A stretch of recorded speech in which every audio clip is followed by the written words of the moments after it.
రాజేష్ గారు మొన్న జరిగిన ప్రజాగళం సభలో బాగా తొక్కిసలాట కూడా జరిగింది అంటున్నారు వివిఐపి గ్యాలరీ దగ్గర. మీరు ఆ గ్యాలరీలోనే ఉన్నట్టున్నారు. అసలు ఏం జరిగింది? మామూలుగా ఈ ఆడియో సిస్టమ్ ఫెయిల్ కావడానికి కూడా కారణం ఏంటంటే కొంతమంది అకస్మాత్తుగా వచ్చి పడిపోయారు, కేబుల్స్ తెంచేశారని చెప్పి అంటున్నారు. అట్లాగే వివిఐపి గ్యాలరీలో కూడా పాసులు లేని వాళ్ళు అందరూ కూడా చొచ్చుకొని వచ్చారు, ఒక్కసారిగా మీద పడిపోయారు, హడావిడి అయిందని చెప్పి అంటున్నారు. అసలు ఏం జరిగింది అక్కడ? ప్రధానమంత్రి నరేంద్ర మోడీ గారు, Z+ కేటగిరీ రక్షణలో ఉన్న చంద్రబాబు నాయుడు గారు, మోస్ట్ ఎఫెక్టివ్ క్రౌడ్ పుల్లర్గా ఉన్న పవన్ కళ్యాణ్ గారు, వీరు ముగ్గురు కలిసి పాల్గొంటున్న బహిరంగ సభ. రాష్ట్ర వ్యాప్తంగా ప్రజలు లక్షలాదిగా తరలివస్తూ ఉన్నారు. ఇటువంటి సందర్భంలో రక్షణపరమైన కట్టుదిట్టమైన చర్యలు తీసుకోవటం ఎవరూ తప్పుపట్టరు, తీసుకొని తీరాలి కూడా, అంతటి స్థాయి నాయకులు హాజరవుతున్న దృష్ట్యా. అదే సందర్భంలో రాష్ట్ర స్థాయిలో 3 పార్టీలకి సంబంధించిన కీలకమైన నాయకులందరూ కూడా హాజరవుతూ ఉంటారు. వాళ్ళకు కూడా ప్రత్యేకమైన గ్యాలరీలు ఏర్పాటు జరగాలి. అదే ఉద్దేశంతో వివిఐపి పాసులు, విఐపి పాసులు, వివిఐపిలో కూడా కొంతమంది కీలకమైన నాయకులకి ఆల్ యాక్సెస్ కార్డ్స్ ఇచ్చారు. అంటే వాళ్ళు ఎక్కడికైనా వెళ్ళి పరిశీలించడానికి వెసులుబాటు కల్పిస్తారు. ఇటువంటి సందర్భంలో నాకు కూడా వివిఐపి పాస్ ఉంది. మేము 2 గంటలకే వెళ్ళాము అక్కడికి. అక్కడ ఎంట్రీ చాలా సిస్టమేటిక్గా చేశారు. అంటే కార్ పార్కింగ్ పాస్ ఉన్న వెహికల్స్నే వివిఐపి పార్కింగ్ వరకు రానిచ్చారు. ఆ జాగ్రత్తలు తీసుకోవాలి, దాన్ని తప్పుపట్టాం మనం. అదే సందర్భంలో వివిఐపి ఎంట్రీ దగ్గర కూడా మనం చూపించిన పాస్ని దాని అథెంటిసిటీ చెక్ చేసుకొని ఆ పాస్ మళ్ళీ రీసైకిల్ కానివ్వకుండా దాన్ని ఒక మూల మన సినిమా హాల్కి వెళ్ళేటప్పుడు టికెట్ ఎట్లయితే చించుతారో దాన్ని అట్లా చించేసి లోపలికి అలో చేశారు. మెటల్ డిటెక్టర్ తోటి మగవాళ్ళని ఆడవాళ్ళని అందరినీ, ఆడవాళ్ళనేమో కర్టెన్స్ ఏర్పాటు చేసి ఆ లోపలికి తీసుకెళ్ళి వాళ్ళని చెక్ చేసి లోపలికి అలో చేస్తున్నారు. ఒకసారి వివిఐపి గ్యాలరీలోకి అడుగుపెట్టాం. అక్కడ ఎవరెవరు ఆ గ్యాలరీలోకి వచ్చారు అని అంటే నా కళ్ళతో నేను చూసిన వరకు ప్రతిభా భారతి గారు, పంచుమర్తి అనురాధ గారు, వంగలపూడి అనుత గారు, జనసేన అధికార ప్రతినిధి రజనీ గారు, తెలుగుదేశం పార్టీ జాతీయ అధికార ప్రతినిధి జ్యోత్స్న గారు, ఇటువంటి మహిళలు ఉన్నారు. తర్వాత సీనియర్ నాయకులు దివిశివరామ్ గారు, డాక్టర్ చెదవాడ అరవింద్ బాబు గారు, ఏఎస్ రామకృష్ణ గారు ఎక్స్ఎమ్మెల్సీ గారు, ప్రస్తుత ఎమ్మెల్సీ శ్రీకాంత్ గారు, ఎమ్మెల్యే పయ్యవల కేశవ్ గారు, నరేంద్ర గారు, దూల్పల్ నరేంద్ర గారు, తర్వాత ఎక్స్ఎమ్మెల్యే ప్రస్తుతం ఎమ్మిగనూరు నుంచి కంటెస్ట్ చేస్తున్న డాక్టర్ జే నాగేశ్వర రెడ్డి గారు, బొజ్జల సుధీర్ రెడ్డి గారు, కలమట వెంకటరమణ గారు, బగ్గు రమణమూర్తి గారు, ఇట్లాంటి ప్రస్తుతం పోటీ చేస్తున్న అభ్యర్థులు, ఎమ్మెల్యేలు, మాజీ ఎమ్మెల్యేలు, ఎమ్మెల్సీలు, మాజీ ఎమ్మెల్సీలు, ఇట్లా వివిధ హోదాల్లో ఉన్న సీనియర్ నాయకులందరూ ఉన్నారు ఆ గ్యాలరీలో. కరెక్ట్గా స్టేజ్కి ఆపోజిటు మీడియా వాళ్ళకి స్పేస్ ఇచ్చారు. దానికి లెఫ్ట్ సైడ్ ఉన్న గ్యాలరీలో మేము ఉన్నాం. రైట్ సైడ్ ఇంకొక వివిఐపి గ్యాలరీ ఉంది. ఇది నిండిపోయిన తర్వాత అటువైపు పంపించారు. ఇంత కట్టుదిట్టమైన భద్రతా చర్యలతోటి పాస్ వెరిఫై చేసుకొని గ్యాలరీలోకి అలో చేశారు కదా. ఇక్కడ ఒకటి ప్రధానమంత్రి గారు హాజరవుతున్న సభ. అదే సందర్భంలో ఇక్కడ కేటాయింపు చేయబడిన వ్యక్తులు కూడా అందరూ కీలక స్థానాల్లో ఉన్న, కీలక హోదాలో అనుభవిస్తున్న నాయకులు, రాజకీయంగా రాష్ట్ర స్థాయిలో కీలకమైన నాయకులు. భద్రతాపరంగా ఇంకెంత కట్టుదిట్టంగా ఉండాలి. అక్కడ ప్రసంగాలు మొదలైనవి. ప్రధానమంత్రి గారు హెలికాప్టర్ ల్యాండ్ అయింది. పవన్ కళ్యాణ్ గారు ప్రసంగించడానికి సిద్ధపడతా ఉన్నారు. ఒక్కసారిగా ఒక 150-200 మంది ఏ పాసులు లేని 17-18 సంవత్సరాల నుంచి 25 సంవత్సరాల లోపు కుర్రాళ్ళు 150-200 మంది ఆ గ్యాలరీలోకి వచ్చేసారు.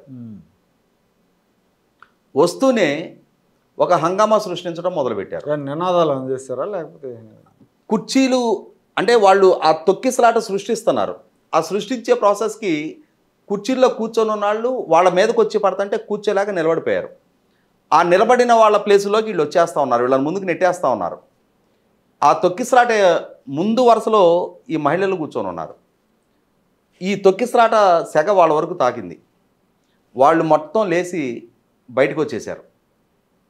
ఆ బయటకు వచ్చేసే ప్రాసెస్లో కుర్చీలు మొత్తం ఒకరి మీద ఒకరు విసురుకుంటా ఉన్నారు. ప్రధానమంత్రి గారు స్టేజ్ మీద ఉన్నారు. ఆయన ముందున్న గ్యాలరీలో కుర్చీలు విసురుకుంటారా? వాటర్ బాటిల్స్ విసిరి కొడతారా? పోలీసులు లేరా? పోలీసులు ప్రేక్షక పాత్ర వహిస్తూ ఉన్నారు. అసలు ఇంకొకటి, అసలు ఎక్కడి నుంచి వచ్చారు వీళ్ళు? ఎవరు వీళ్ళు? వీళ్ళందరి మెడల్లో ఎల్లో కండువాలు ఉన్నాయి. అంటే తెలుగుదేశం శ్రేణులాగా కనిపిస్తున్నారు. ఇప్పుడు దాదాపుగా నాకు 3-4 దశాబ్దాలుగా తెలుగుదేశం సమావేశాలు ఎన్నో చూశాను నేను. ఇంతటి క్రమశిక్షణ రాహిత్యపు ప్రవర్తన తెలుగుదేశం శ్రేణుల్లో నేను ఎప్పుడూ చూడలా. 100కి 100 పాళ్ళు నా ఉద్దేశం అయితే అందులో కుట్రకోణం ఉంది. ఒక ఉద్రిక్త వాతావరణం, ఒక తొక్కిసలాట సృష్టించి ఇంకొక కందుకూరు లాంటి ఇన్సిడెంట్ సృష్టించే ప్రయత్నం జరిగింది అక్కడ. అది ఎంత ఎక్స్ట్రీమ్కి వెళ్ళిందంటే నిలబడటానికి కూడా వీలుగాని పరిస్థితిలో ముందుకు నెట్టే పడుతుంటే నా పక్కన నరసరావుపేట ఇన్ఛార్జి డాక్టర్ అరవింద్ బాబు గారు కూర్చొని ఉన్నారు. దివిశ్వరామ్ గారు కొంచెం వెనక కూర్చొని ఉన్నారు. అందరికందరూ జరిగిపోయాం. ఆ జరిగి బ్యారికేడ్ల దగ్గరికి వచ్చాం ముందుకి. చివరికి నాకు బైపాస్ సర్జరీ అయ్యి ఉంది. ఆ బ్యారికేడ్ మీదగా జంప్ చేయడం అసాధ్యం. తప్పని పరిస్థితుల్లో బ్యారికేడ్ దూకి అవతలకు వెళ్ళాం. 4 అడుగులు వేస్తే అదే గ్యాలరీలో లోకేష్, రామ్మోహన్ నాయుడు గారు లాంటి కీలకమైన నాయకులందరూ కూడా కూర్చొని ఉన్నారు. అంటే చాలా పెద్ద గ్యాలరీ అది. ఆ మధ్య మా వెనక ఒక లైటింగ్ టవర్ ఉంది. సీట్లన్నీ ఆక్యుపై అయి ఉండి జనాలందరూ నిలబడి ఉండి దాంతో ఎవరు ఉంటున్నారు ఎవరు లేరు కూడా మేము గమనించాలి. నేను ఇప్పటి వరకు మీకు చెప్పిన పేర్లన్నీ నేను కళ్ళతో చూసిన వ్యక్తులు వీళ్ళందరూ. తీరా చూస్తే వాళ్ళు కూడా కూర్చొని ఉన్నారు. అంటే ఎంత కట్టుదిట్టమైన భద్రతా చర్యలు తీసుకోవాలి? ఒకటి, ప్రధానమంత్రి గారు, చంద్రబాబు నాయుడు గారి స్థాయి నాయకులు హాజరవుతున్న సభ. 2, ఆ గ్యాలరీ వివిఐపి గ్యాలరీ. ఆ గ్యాలరీలో ఉన్నదందరూ కీలకమైన వ్యక్తులు ఉన్నారు. మీడియాకు సంబంధించి మనకి తెలుగు వన్ గోపి ఇట్లాంటి జర్నలిస్టులు చాలామందిని చూశాను నేను అక్కడ. మరి అంటే ఈ నాయకులందరూ ఉన్నారు కదా, వాళ్ళు కూడా నాయకులతో ఇంటరాక్ట్ అవ్వడం కోసం వచ్చారు అక్కడికి. వాళ్ళు కూడా అదే గ్యాలరీలో ఉన్నారు. అందరి సాక్ష్యంగా జరిగింది ఇది. ఉద్దేశపూర్వకంగా సృష్టించిన హంగామాది. అదృష్టవశాత్తు ఎటువంటి దుస్సంఘటనలు జరగకుండా ఆగిపోయింది. అది జరుగున్నట్టయితే ఎటువంటి నిందలు మోపేవాళ్ళు, ఎటువంటి దుష్ప్రచారం చేసేవాళ్ళు?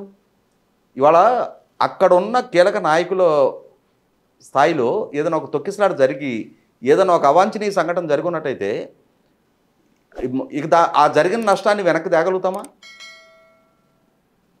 లోకేష్ స్థాయి నాయకుడు కూర్చొని ఉన్నాడు. ఇంతమంది అనుభవజ్ఞ నాయకులు ఉన్నారు, కీలక స్థానాల్లో ఉన్న నాయకులు ఉన్నారు.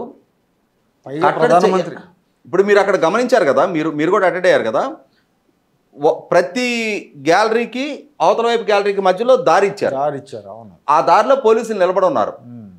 ఆ నిలబడి ఉన్న పోలీసులు వాళ్ళు దూకి వస్తున్నప్పుడు ఎందుకు కట్టడి చేయలేదు? ఎందుకు అడ్డుకోవాలా? నెంబర్ 1.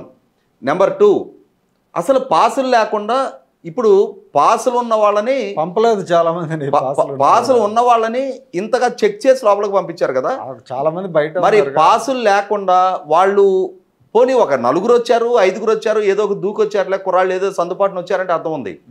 150-200 మంది ఒకే గ్యాలరీలోకి, వివిఐపి గ్యాలరీలోకి, ప్రధానమంత్రి సభ ముందున్న గ్యాలరీలోకి, మీడియా పక్కన ఉన్న గ్యాలరీలోకి, మీడియా వాళ్ళ మీదకి అట్లా కేకపడ్డారు.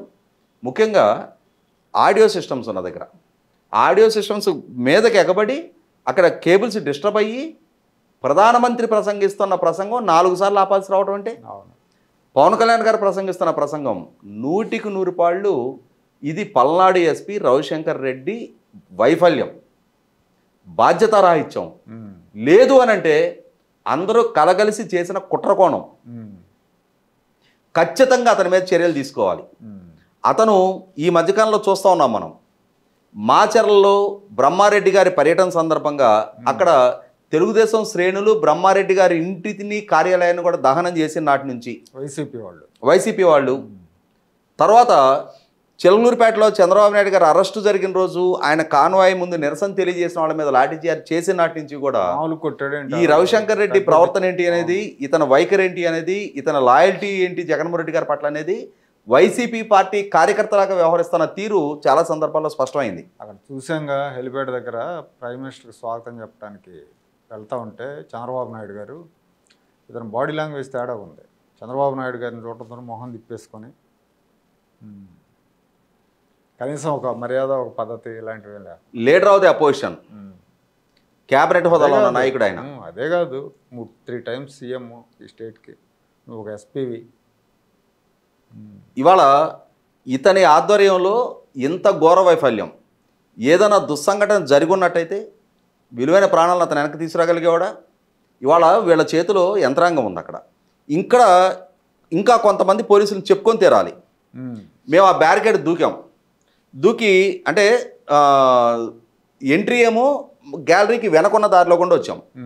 ఈ ముందు వైపు అంటే స్టేజ్కి 2 వైపులా 2 గ్యాలరీస్ వేకెంట్ కట్టి పెట్టారు. వేకెంట్ గ్యాలరీస్ ఉన్నాయి. వాటి నుంచి సపరేట్ చేస్తూ దారి ఉంది మధ్యలో, అటువైపు దూకాం మేము. ఇంకా వేరే గత్యంతరం లేదు, మీద పడిపోతున్నారు. ఆ దూకిన తర్వాత ఏమైందంటే మేము అటు బయటకు వెళ్దామని చెప్పని ట్రై చేస్తే అక్కడ లోకేష్ కూర్చొని ఉన్నాడు. అటువైపు విపరీతంగా మీద పడిపోతూ ఉన్నారు. ఆ బ్యారికేడింగ్ మీద బ్యారికేడ్ వంగిపోతూ ఉంది. 25 మంది కానిస్టేబుల్స్ కుర్రాళ్ళు ఆ దారిలో నిలబడి అది వంగకుండా, ఎందుకంటే అది వంగితే చాలా పెద్ద ట్రాజడీ అవుద్ది, ఒకళ్ళ మీద ఒకళ్ళు గుట్టపడిపోతారు. వాళ్ళు 25 మంది ఈ వైపు నుంచి దాన్ని నెడతా బలవంతాన వాళ్ళ చెమటలు కారిపోతున్నాయి, చేయి తీయడానికి వీలేని పరిస్థితి. అంత కష్టపడ్డ వాళ్ళు ఉన్నారు, దిగు స్థాయి సిబ్బంది. ఈ ఎగువ స్థాయి అధికారులు బాధ్యతారాహిత్యంగా 100కి 100 పాళ్ళు వాళ్ళు చేసిన ఉల్లంఘనే ఈ వీవీఐపీ గ్యాలరీలోకి ఇంతమంది చొరబట్టడానికి కారణమైంది. అది కుట్రకోణంగానే నేను భావిస్తా ఉన్నా. నా ఫోన్లో ఇప్పటికీ ఉన్నాయి, నేను వాళ్ళని వీడియోలు తీసా. ఎవరు వీళ్ళు, ఏ పాసులు లేకుండా ఈ గ్యాలరీలోకి ఎట్లా రాగలిగారు? అందరూ ఒకే ఏజ్ గ్రూప్. ఆ కుర్చీల మీద ఎక్కి డ్యాన్స్లు వేస్తున్నారు, ఆ టవర్లు ఎక్కుతా ఉన్నారు. ఆ టవర్లు ఎక్కిన వాళ్ళనే నరేంద్ర మోడీ గారు అవతల వైపు గ్యాలరీలో వీఐపీ గ్యాలరీలో ఉన్న టవర్ ఎక్కిన వాళ్ళని నరేంద్ర మోడీ గారు దిగమని చెప్పడం జరిగింది. మా పక్కన కూడా ఒక టవర్ ఉంది, ఆ టవర్ కొద్దిమంది ఎక్కారు. కుర్చీలు విసిరేసుకుంటున్నారు ఒకళ్ళ మీద ఒకళ్ళకి. వాటర్ బాటిల్స్ తీసుకొని ఎయిమ్లెస్గా ఎవరు కనిపిస్తారని కొడతా ఉన్నారు. అంటే ఒక అలజడి సృష్టించే ఇన్స్ట్రక్షన్స్ వాళ్ళకి ఇచ్చి పంపించారు అక్కడికి. దీని వెనకున్నది ఎవరో లోతైన విచారణ జరిగితే రాలి. చాలా ప్రమాదకరమైన కుట్రకు పాల్పడ్డారు అక్కడ. ఖచ్చితంగా దీని వెనకున్న అధికారుల బాధ్యత రాహిత్యం వెలుగు తీయాలి. ఈ కుట్రకి ప్రేరేపించింది ఎవరు, అసలు ఆ పాత్రదారులు ఎవరు? పోలీసులు కనుక అడిగితే నేను ఆ వీడియో ఇవ్వడానికి నేను సిద్ధంగా ఉన్నా. నేనే తీశాను, నేను అక్కడ ఉన్న ప్రధాన సాక్షిని. నా ఫోన్లో ఉన్నాయి ఇప్పటికి వీడియోలు. ఎవరు వాళ్ళ ఐడెంటిటీ 100కి 100 పాళ్ళు నిగ్గుదాల్చాల్సిన అవసరం ఉంది. మరి ఆ దిశగా ఎలక్షన్ కమిషన్ అయినా సరే స్పందిస్తుందా లేదా, అధికారులని కట్టడి చేసే ప్రయత్నం చేస్తారా లేదా? ఇటువంటి అత్యుత్సాహ ప్రదర్శన చేస్తున్న అధికారులను ఎన్నికల విధి నుంచి తప్పించమని చెప్పని నిన్న 3 పార్టీల నాయకులు ఎలక్షన్ కమిషన్కి రిపోర్ట్ చేయడం జరిగింది. కనీసం ఎలక్షన్ కమిషన్ స్పందిస్తుందో లేదో వేచి చూద్దాం. Right sir, thank you.